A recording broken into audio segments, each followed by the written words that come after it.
Hello everyone, welcome to cricket with Paaji. और finally हमें इस दौरे पर अपनी पहली जीत मिल चुकी है। आयरलैंड से हम 2-0 से हारे, इंग्लैंड से हम 4-0 हारे T20 में। लेकिन ओडीआई क्रिकेट जैसे ही वापस आता है, सबको पता है कि भाई आज भी ओडीआई क्रिकेट में भारतीय टीम का कोई सानी है नहीं। और इस चीज़ का ना सबसे बड़े जो मजबूत पिलर रहे हैं वो है विराट कोहली, रोहित शर्मा, केएल राहुल और जसप्रीत बुमराह।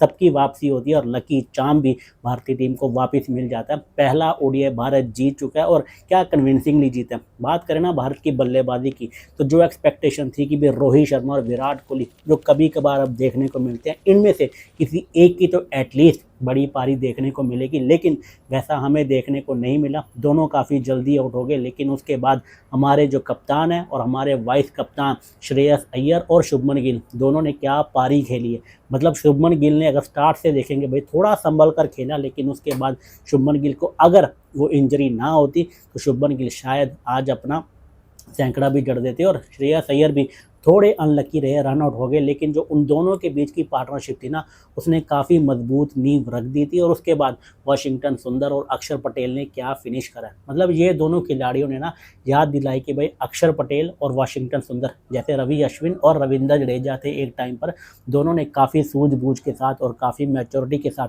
मैच को फिनिश करा। और ऐसा लगा ही नहीं कि भारत एक पल के लिए भी थोड़ा सा भी कहीं भी पीछे था मैच में। केएल राहुल का विकेट जाना काफ़ी डिसअपॉइंटिंग था, क्योंकि केएल राहुल भी अभी हम भारत को बहुत कम मैचेस में देखने को मिलते हैं। T20 खेलते नहीं हैं, टेस्ट खेलते हैं और ओडीआई में भी काफ़ी नीचे बल्लेबाजी करते हैं और ज़्यादातर उनकी बल्लेबाजी आती नहीं। लेकिन काफ़ी टाइम बाद ओडीआई में उनको मौका मिला भी, और उसके बाद जब उनकी बल्लेबाजी आई तो कुछ कर नहीं पाए कुछ खास आज। लेकिन अगर बात करें भारत की बॉलिंग की भी, तो गुरनूर बराड़ हो, चाहे प्रसिद्ध कृष्णा हो, चाहे जसप्रीत बुमराह जो काफ़ी समय बाद वापसी कर रहे थे। मतलब 2023 का जो हम फाइनल हारे थे, उसके बाद हमें बुमराह आज देखने को मिले हैं ओडीआई क्रिकेट में। और बुमराह ने जो हम एक्सपेक्ट करते हैं बुमराह ने वैसे ही बुमराह ने गेंदबाजी करी। लेकिन जो सबसे मेन चीज़ थी कि भाई इंग्लैंड जैसी कंडीशन में भी अक्षर पटेल ने जो आज बॉलिंग करी है, 4 विकेट लिए अक्षर पटेल और बाद में 50 भी ठोका, जिसकी वजह से उनका मैन ऑफ द मैच भी मिला। लेकिन गुरनूर बराड़ की भी थोड़ी तारीफ करनी पड़ेगी। उनकी भी जो हाइट है ना, वो शायद उनको एडवांटेज दे रही है और शायद इसी वजह से भारतीय टीम उनको इर्द गिर्द रख रही है अपने ओडीआई के सेटअप में, कि ताकि जो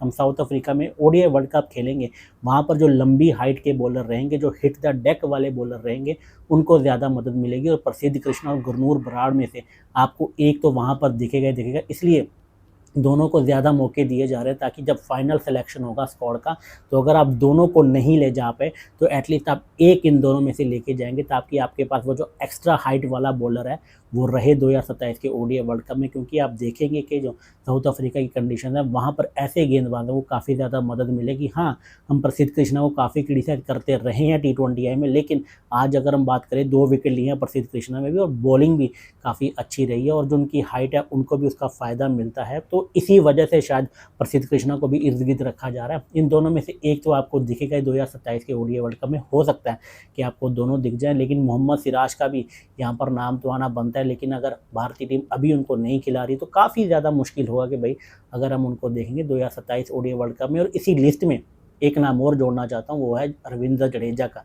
रविंद्र जडेजा ने भारतीय क्रिकेट के लिए ओडीआई में बहुत अच्छा प्रदर्शन करा है, लेकिन पिछले काफ़ी समय से हम देख रहे हैं कि भाई रविंद्र जडेजा को वाइट बॉल क्रिकेट में T20 से वो ऑलरेडी संन्यास ले चुके हैं और ओडीआई क्रिकेट में वो ज़्यादा उनको मौका मिल नहीं रहा है। उनकी जगह खेल रहे हैं अक्षर पटेल या फिर वाशिंगटन सुंदर। और आज के मैच में ना ये चीज़ पता चल गई है कि भाई अक्षर पटेल तो कहीं नहीं जाने वाले, वो आपके 2027 के ओडीआई वर्ल्ड कप में रहेंगे। लेकिन जो आपका दूसरा स्पिन ऑलराउंडर होगा वो आई थिंक रविंद्र जडेजा नहीं रहेंगे, क्योंकि अक्षर पटेल और रविंद्र जडेजा दोनों एक जैसे गेंदबाज हो जाते हैं और बैटिंग ही आपको एक ही नंबर पर देते हैं। मतलब नंबर 6 या नंबर 7 पर ही दोनों बल्लेबाजी करते हैं।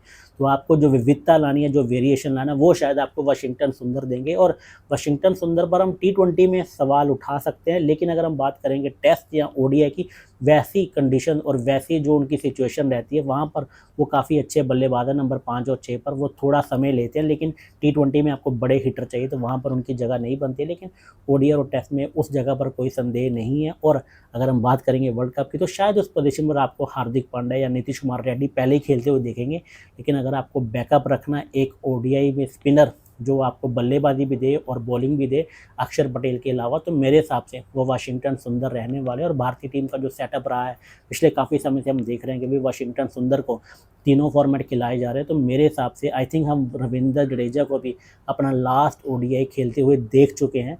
मेरे हिसाब से 2027 का जो ओडीआई वर्ल्ड कप रहेगा आप वहाँ पर रविंद्र जडेजा को नहीं देखेंगे। थोड़ा सा समझना मुश्किल है, थोड़ा सा दुख भी होता है कि भाई इतना बड़ा क्रिकेटर है, लेकिन जो करंट सिचुएशन है लगता नहीं है कि भाई रविंद्र जडेजा आपको 2027 के ओडीआई वर्ल्ड कप में जाते हुए दिखेंगे। और वैसे भी आपके ज़्यादा ओडीआई बचे हैं नहीं, इसके बाद आपको वेस्ट इंडीज़ के साथ खेलने हैं ओडीआई, और वहाँ पर भी यही सेटअप आपको देखने को मिलेगा मोर और लेस। 1 या 2 चेंजेस दिखेंगे, हो सकता है हार्दिक पांड्या या नीतीश कुमार रेड्डी में से कोई वापस आएगा, शिवम दुबे फिर बाहर चले जाएंगे, और नंबर 6 पर आपको हार्दिक पांड्या दिखेंगे। वहाँ पर जब हार्दिक पांड्या फिट हो जाएंगे उसके बाद आपके जो 7 नंबर पर हैं, हो सकता है कि आपको 7 नंबर पर अगर आप अक्षर पटेल खिलाते हैं, 8 पर फिर आप कुलदीप यादव खिलाते हैं, और उसके बाद आपके 3 गेंदबाज रहेंगे। तो आपका जो सेकंड ऑफ स्पिनर रहेगा उसकी भी जगह नहीं बनती है आपके स्क्वाड में अगर 2027 के ओडीआई वर्ल्ड कप में देंगे साउथ अफ्रीका की कंडीशन में। तो वाशिंगटन सुंदर स्क्वाड में रह सकते हैं, लेकिन 11 में वाशी को भी शायद जगह नहीं मिलेगी, तो रविंद्र जडेजा का काफ़ी मुश्किल हो जाएगा, क्योंकि आप 3 स्पिन ऑलराउंडर तो नहीं लेके जाएंगे, एक आप स्पेशली स्पिनर लेके जाएंगे जो रहेगा कुलदीप यादव, और उसके बाद आपके पास अक्षर पटेल है और स्क्वाड में शायद वाशी भी रहेंगे। तो रविंद्र जडेजा का शायद पत्ता साफ काफ़ी चुप्पी से हो चुका है ओडीआई क्रिकेट से भी। तो यहाँ से हमें आगे बढ़ना होगा, शायद अक्षर पटेल के साथ ही टीम मैनेजमेंट उनको देखेंगे। और उसके बाद अगर हम बात करें आने वाले 2 ओडीआई की, तो आज हमने देखा कि भाई अर्शदीप को भी रेस्ट दिया गया था, क्योंकि अर्शदीप आपके पिछले काफ़ी समय से वाइट बॉल में आपके प्रमुख गेंदबाज रहे हैं जसप्रीत बुमराह की एब्सेंस में, लेकिन अर्शदीप को रेस्ट दिया गया जैसे बुमराह वापस आए हैं, क्योंकि अर्शदीप तो शायद आपके प्लान्स में रहेंगे जो आपके 2027 का ओडीआई वर्ल्ड कप, अगर आप वहाँ पर 5 पेसर लेके जाते हैं तो आपके बुमराह अर्शदीप तो आपके 2 रहेंगे। उसके बाद आपके प्रसिद्ध कृष्णा है, प्रिंस यादव हैं, गुरनूर बराड़ हैं, और हो सकता है कि मोहम्मद सिराज को भी कंसीडर करा जाएगा। मोहम्मद शामी और भुवनेश्वर को तो शायद ये टीम मैनेजमेंट उनसे आगे बढ़ चुका है। तो यही आपके 6 गेंदबाज रहेंगे, इनमें से अगर आप 5 लेके जाते हैं, लेकिन अगर आप 3 खिला रहे हैं तो आपका 15 का स्क्वाड है, तो शायद आप 4 ही लेके जाएंगे, क्योंकि आपके पास हार्दिक पांड्या भी है और शायद नीतीश कुमार रेड्डी भी आपके स्क्वाड में रहेंगे, क्योंकि आपको हार्दिक पांड्या का बैकअप भी चाहिए। तो आप 4 ही लेके जाएंगे शायद पेसर, और 3 उसमें खिलाएंगे अपने 11 में। तो अगर आप 4 लेके जाते हैं तो फिर आपके जसप्रीत बुमराह हो जाते हैं, अर्शदीप हो जाते हैं, प्रसिद्ध कृष्णा हो जाते हैं, और गुरनूर बराड़ और प्रिंस यादव में से आपको एक दिखेंगे। और जो करंटली आपका जो सेटअप लग रहा है, शायद आपको गुरनूर बराड़, प्रसिद्ध कृष्णा, अर्शदीप सिंह और जसप्रीत बुमराह, ये 4 गेंदबाज आपको देखेंगे। और हर्षित राणा जब फिट हो जाते हैं फिर आपको ये देखना होगा कि भाई आप प्रसिद्ध कृष्णा और गुरनूर बराड़ में से किसको लेके जाते हैं, क्योंकि हर्षित राणा तो आपको ऑटोमेटिकली नंबर 8 पर दिखेंगे, क्योंकि जो बैट के साथ उनकी जो प्रतिभा है वहाँ पर वो काफ़ी कामयाब होते हुए दिखे भी हैं, और वो भारतीय टीम को काफ़ी कुशन भी मिलता है नीचे जो 15, 20, 25 रन का है। तो हर्षित राणा भी अपनी जगह बनाएंगे अगर वो फिट हो जाते हैं। तो अगर वो फिट नहीं होते हैं तो आपके ये 4 रहेंगे, लेकिन अगर वो फिट हो जाते हैं तो आपको गुरनूर और प्रसिद्ध में से एक ही जाता हुआ दिखेगा। तो आने वाले 2 मैचेस में भी देखने वाला लायक होगा कि भाई अगर आप अगले मैच में सीरीज जीत जाते हैं तो शायद आप लास्ट वाले मैच में फिर बुमराह को बिठा सकते हैं या फिर प्रसिद्ध को बिठा सकते हैं और प्रिंस यादव को मौका दें, या फिर आप मौका दें अर्शदीप को भी कि उनको भी थोड़ा गेम टाइम मिले ओडीआई क्रिकेट में भी। तो बैटिंग आपकी यही रहेगी, बैटिंग में आपको किसी को रेस्ट देने की या किसी को आजमाने की ज़रूरत है नहीं, क्योंकि जो आपके 5 ऊपर के बल्लेबाज हैं वो कहीं हिलने वाले हैं नहीं।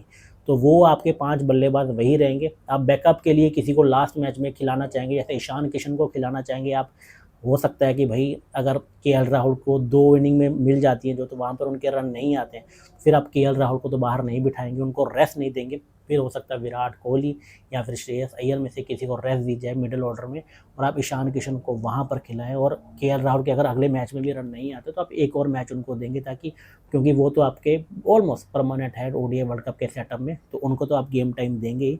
और ईशान किशन आपके अभी के हिसाब से यही लग रहा है कि भाई ईशान किशन ही आपके second wicket keeper, backup wicket keeper होंगे 2027 के ओडीआई वर्ल्ड कप में, तो आप उनको भी गेम टाइम देंगे ओडीआई में। तो तीसरे मैच में अगर हम अगला मैच जीत जाते हैं तो तीसरे मैच में आपको ईशान किशन भी खेलते हुए देखेंगे।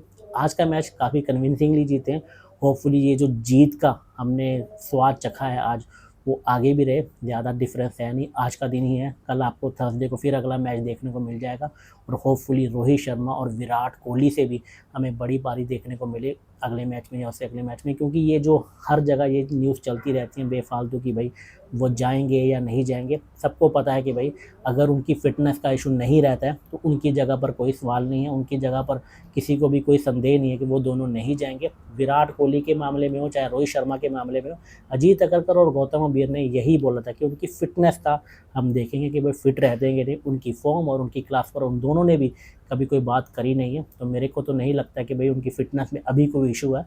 और उनकी जो क्लास है वो तो आपको चाहिए ही चाहिए 2027 के ओडीआई वर्ल्ड कप में। तो ये सारे जो फालतू के सवाल हैं ये भी शायद बंद हो जाएंगे अगर एक अच्छी पारी आ जाती है दोनों की तरफ से अगले 2 मैचेज़ में। तो आज का मैच काफ़ी कन्विंसिंगली जीता।